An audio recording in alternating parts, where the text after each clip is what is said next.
Now let's talk about Jupiter in Taurus in the ninth house. This is the third installment in my series on Jupiter in the ninth house in each zodiac sign. In the first installment, we got our basic bearings straight about the general interpretive template for Jupiter in the ninth house. We figured out that it indicates a person who is very driven by what they believe in. They're very driven by their ethics and their beliefs. They are also very natural at leading and guiding and teaching, and they're also very fruitful and prosperous.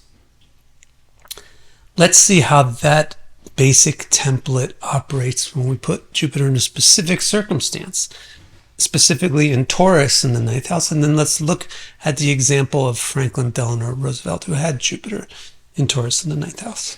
So if Jupiter is in Taurus in the ninth house, and you're using the whole sign house system, which I highly recommend, then that means that the fourth and seventh lord must be in the ninth house, because Jupiter owns Sagittarius and Pisces. And if Taurus is the ninth house, then Sagittarius is the fourth and Pisces is the seventh. So you take this information, the fourth and the seventh lord are in the ninth house, and figure out what that indicates. Since the fourth has to do with family and private life, and the seventh has to do with social groups, the fourth and the seventh lord in the ninth house indicates someone who sees society as a whole as their family, and has an inclination to interact with society in the same way that they interact with their family. Now, that's one thing that we know about Jupiter, specifically about Jupiter in Taurus in the ninth house. Let's take the other things we know. What do we know about Jupiter in Taurus in the ninth house? Well, we have a whole video on it. You can go and watch that. I'll put the link in the description below if you want the details. To summarize, Jupiter in Taurus is very talented, very attractive, and very prosperous. And what does Jupiter in the ninth house represent? Well, we talked about that already. That's what was discussed in the first installment of this series. It's about being very ethically motivated and driven. It's about being a natural leader and teacher, and it's about being very prosperous. So now that we have these three columns of symbolisms, we can understand Jupiter in Taurus in the ninth house more specifically. All that we need to do is see where these three columns are on the same page. For example, Jupiter in the ninth is very fruitful, and Jupiter in Taurus is very fruitful. So expect somebody who's very fruitful. And what does that mean? That they come across as a mate. They seem attractive. Not just that they're very productive, but that actually they're attractive. People are drawn to them. Another thing is that Jupiter in the ninth is a natural guide or leader or teacher, right? So that means it's good at government. Then we talked about the fourth and the seventh lords in the ninth house, and we came to the conclusion that it has a lot to do with government. You treat the society the way that you treat your family. You see the whole society as a family. So you want to participate in social affairs. So if Jupiter is in the ninth house in Taurus, then the person is probably a social influencer. They have social influence, and they're very interested in managing and organizing and governing society. Finally, Jupiter in the ninth is prosperous, and Jupiter in Taurus is also prosperous. So Jupiter in the ninth in Taurus is very prosperous. The person is very successful. Now, this is Jupiter in Taurus in the ninth house, which is with extreme tunnel vision, ignoring everything else that could possibly be in the chart.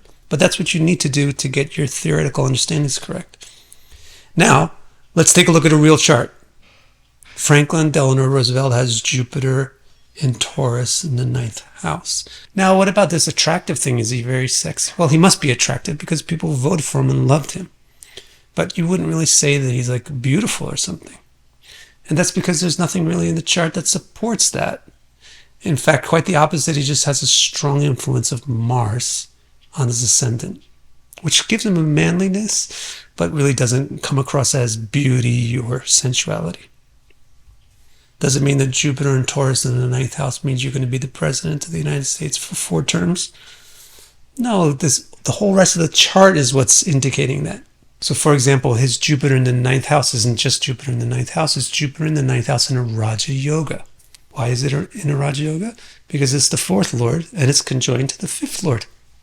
Besides that, he is a very important thing for politicians, which is his sixth house has to be very powerful, and he has Saturn involved in a house exchange with his sixth house.